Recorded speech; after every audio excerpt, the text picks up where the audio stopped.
তোমার রাগ কি আসলে রাগ, নাকি ভেতরে জমে থাকা একটা ভয় যেটাকে তুমি এখনো চেনোনি? আমরা সবাই রাগী।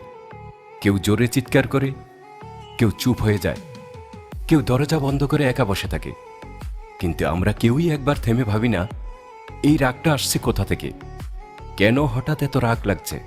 কেন এই একটা কথাতেই এত কষ্ট পেলাম? আজকের এই ভিডিওটা সেই প্রশ্নের উত্তর খুঁজবে। একটু মনে করো, গত এক মাসে তুমি কতবার রেগেছ? হয়তো কেউ একটু দেরিতে রিপ্লাই দিয়েছে, হয়তো কাছের মানুষ একটা কথা উপেক্ষা করেছে, হয়তো কেউ তোমাকে ছোট করে দেখেছে বলে মনে হয়েছে এবং তুমি রেগে গেছো। কিন্তু জানো কি, বেশিরভাগ মানুষ রাগকে একটা শক্তি মনে করে রাগ মানে সাহস, রাগ মানে নিজেকে প্রকাশ করা। কিন্তু মনোবিজ্ঞান বলছে একদম উল্টো কথা। রাগ একটা মাধ্যমিক আবেগ, মানে রাগ কখনো একা আসে না। রাগের আগে সবসময় একটা প্রাথমিক আবেগ আসে, আর সেই আবেগটার নাম বেশিরভাগ সময় ভয়। আমরা বড় হতে হতে শিখেছি ভয় পাওয়াটা দুর্বলতা, কান্না মানে হার, কষ্ট পেয়েছি বলাটা লজ্জার। তাই যখন ভয় লাগে, কষ্ট লাগে, আমরা সেটাকে চাপা দেই, আর সেই চাপা পড়াটা আবেগটা বাইরে বের হয় রাগ হয়ে। তুমি যখন রেগে চিৎকার করছো, আসলে তখন ভেতরে কাঁদছ।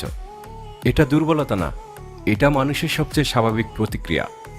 মনোবিজ্ঞানীরা বলেন রাগের পেছনে সাধারণত 4টা ভয় কাজ করে।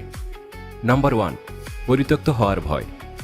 যখন মনে হয় কেউ তোমাকে ছেড়ে দেবে, দূরে সরে যাবে, তখন তুমি রেগে যাও। কারণ রাগ দিয়ে তুমি আসলে বলতে চাইছো, আমি এখানে আছি, আমাকে দেখো। নাম্বার 2, অপমানিত হওয়ার ভয়। কেউ তোমাকে ছোট করেছে, উপেক্ষা করেছে, এবং ভেতরে ভেতরে তুমি ভয় পেয়েছো যে হয়তো সত্যিই তুমি যথেষ্ট না। সেই ভয়টাই বাইরে বের হয় তীব্র রাগ হয়ে। নাম্বার 3, নিয়ন্ত্রণ হারানোর ভয়। যখন জীবনের কিছু একটা তোমার হাতের বাইরে চলে যায়, পরিস্থিতি, মানুষ, সম্পর্ক, তখন রাগ আসে। কারণ রাগ দিয়ে তুমি মনে মনে সেই নিয়ন্ত্রণটা ফিরে পেতে চাইছো। নাম্বার 4, প্রিয় কিছু হারানোর ভয়।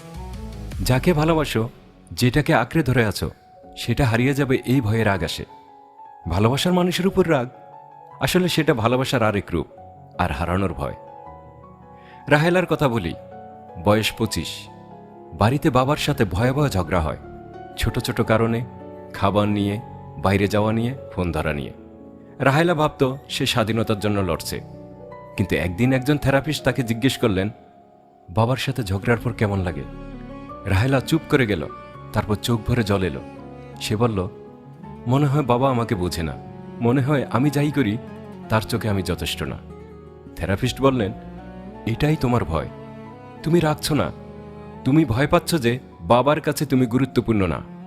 রাহেলা সেদিন প্রথমবার বুঝেছিল তার রাগটা আসলে রাগ না, সেটা একটা কান্না, যেটা কাঁদতে পারছিল না।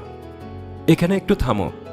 তোমার জীবনে এমন কেউ আছে যার সাথে বারবার রাগ হয়?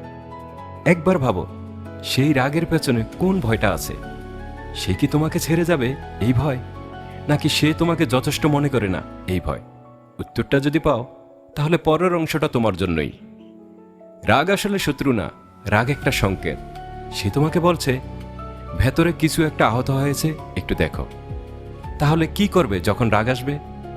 প্রথম কাজ, থামো। রাগের মুহূর্তে কিছু বলো না, শুধু 3টা গভীর শ্বাস নাও, মস্তিষ্ককে একটু সময় দাও ঠান্ডা হতে। দ্বিতীয় কাজ, নিজেকে জিজ্ঞেস করো, আমি কি আসলে রাগছি নাকি ভয় পাচ্ছি? কোন ভয়টা এখন কাজ করছে?